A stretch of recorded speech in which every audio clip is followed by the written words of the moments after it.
about this? Hell no. He should be very sad, very disappointed, very disillusioned about what transpired with the Los Angeles Lakers. Really, Skip? I want you to say this slow with me. 3 times. Frank Vogel is the head coach of the Los Angeles Lakers. That's enough. Just say it one one time. time. We're Let good. that sink in. I'm good. Frank Vogel. Yeah. Hold on. Frank Vogel, Indy. Frank Vogel, Orlando.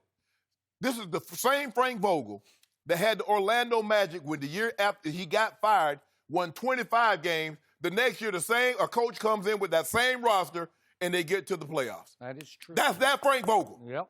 That's your head coach. He's just saw Monty Williams get a 5-year deal. He just saw Luke Walton get a 5-year deal. He took a 3-year deal because he like, man, I ain't got no options. Of all the options, you get a Lakers, Knicks, Celtics. Contrary to what you think about them, they're in turmoil. They're the gold standard. They're the in name, maybe not in play anymore, Skip, but in name, that's it. And he got that job. Yep. And LeBron's like, what have I done to deserve this? Lord, I'm a good guy. He always say, and LeBron, he's like, I give honor to God. He blessed me with a lot of talent. He does the right thing, says the right thing. Yeah, he'll drop a curse word here and there. Skip it all. Who hasn't? Okay, he said ass a couple of times, but it's in the Bible. Maybe not in that context, but you know what I'm saying, Jenny. Skip. He's like, what did I do to deserve this? All I tried to do was right.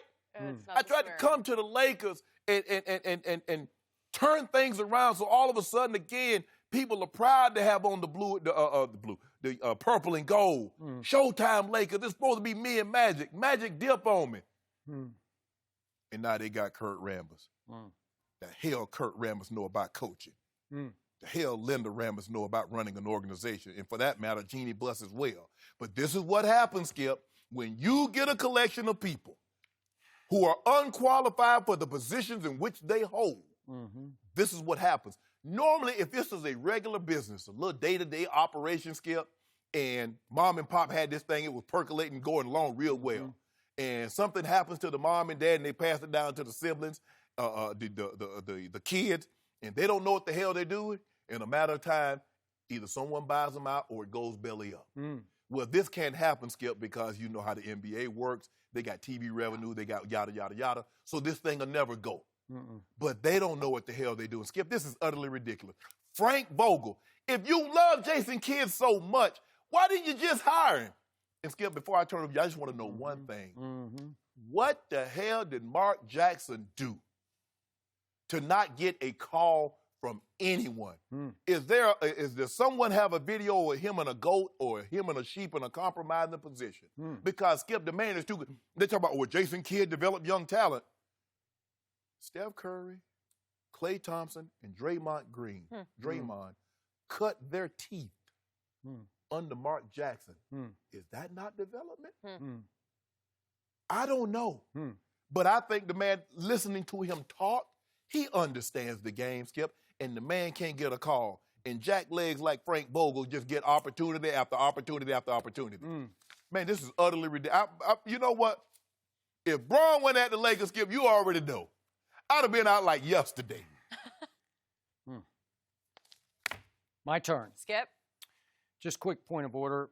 Mark Jackson is truly a God-fearing man. I'm not totally sure about LeBron James in that context, but you brought it up. I loved everything you said, but you went a little over the edge. No, Skip, I'm not sure he's any angel. No, Skip, I was just joking. I'm just saying, no. Back to this. Clearly, one thing has come clear, which is Kurt Rambis is now running the Lakers, along with his wife and Jeannie Buss. Correct. So Kurt Rambis, just for all those Laker fans out there who are still a little cloudy, he is the new Magic Johnson. He just quietly slid right into that chair in the front office. They're not going to announce it, and they won't have a press conference for it because they would be too ashamed to do that. Correct. And it would look too bad. Yes. PR from it would be too bad. And it would put Kurt Rambis in the line of fire because you'd start comparing Kurt Rambis, Magic Johnson, Kurt Rambis, and you'd say, Can't what? even, yeah. Wait a minute. True. Because Kurt Rambis was the hockey goon on Magic Showtime Lakers. Exactly. What? Yes. What? How did that happen? He was like the Okay. fourth, fifth best player. Enforcer? Yeah, he was just the enforcer. That's all he could do, and he had some skill. But again, he was very lucky to go along for that ride. It put him on the NBA map. He does have a, I don't know if I'll go to high basketball IQ, but he has a good, sound basketball IQ. And he is very close to Phil Jackson. We saw the two of them sitting upstairs at one of the Lakers practices mid-year. Remember that? Yes. So they're in constant touch. So don't underestimate that Phil Jackson is now overseeing the Lakers from afar, from up his place up in Montana. He's on the phone constantly. Kurt Rambis going back and forth, offering his 2 cents. So what was the initial plan? Monty Williams was goal number one, candidate number one. The whole clan flew to Philadelphia to sit with him. If your last name was B-U-S-S, you got on a plane and you went to Philly. You went. And why did they love Monty Williams? Because he's a really nice man. He is. He's a good man, and he'll go with the flow. He's very pleasant to be around, and they thought that he could fit in to a hierarchy that wants to control the coach, right? Correct.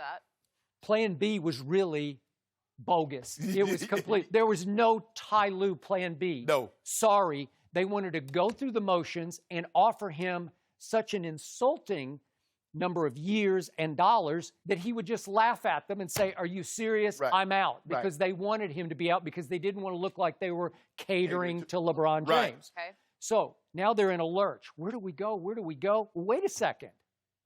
Frank Vogel, because Phil Jackson at one point when he was going to try to replace Derek Fisher in New York, he did have him as one of the candidates before Hornacek. He chose Hornacek. Okay, so at least there was some connection there. But to me, Frank Vogel is Jason Garrett. He's a good puppet because he's another nice guy, low charisma, he's not one to fight back. He's not going to take a stand. I'm just happy to have a job. He's happy. He's really happy to have the Lakers job because he's been out for a little while now, and he'll just go right along with whatever they say. Correct. So Kurt Rambis can kind of coach from above. Phil Jackson can coach from above because Frank will just do their bidding, just the way Jason Garrett is happy to do whatever Jerry wants to do. I'll try that, right? Or Steven. Yes. Yeah. Okay. So the X factor here is Jason Kidd because Jason Kidd is his own man. Right. So I'm a little surprised they even went that far to let him in the front door because he is the number one assistant. Right. Ostensibly because he helped mentor Lonzo a little bit last year. It's kind of cloudy how much. If they just talked on the phone, there's a little more input.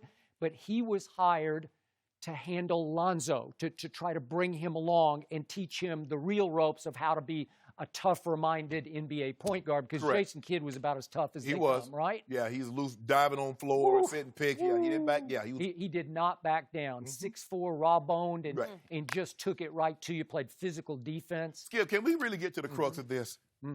Let's be all the way real. You ain't know what this is about. This is about Jeannie Buss. This is about the Rambises saying, LeBron James, you don't run jack here but your mouth. They went way outside of the scope to get a guy. Frank Vogel? Of all the people you could have hired, this is them saying, Rich Paul, LeBron's agent at Clutch Sport, becoming more and more powerful throughout the NBA because he's gaining more and more guys that have superstar potential. You ain't run this. You don't run this. So let me tell you how much, we're going to show the world just how little say and input you have in this.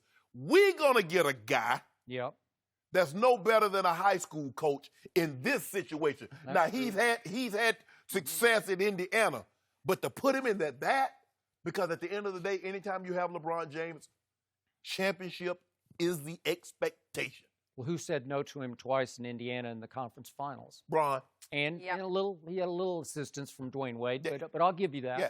And so, and then got him, I think he was, wasn't he there when LeBron went back to Cleveland?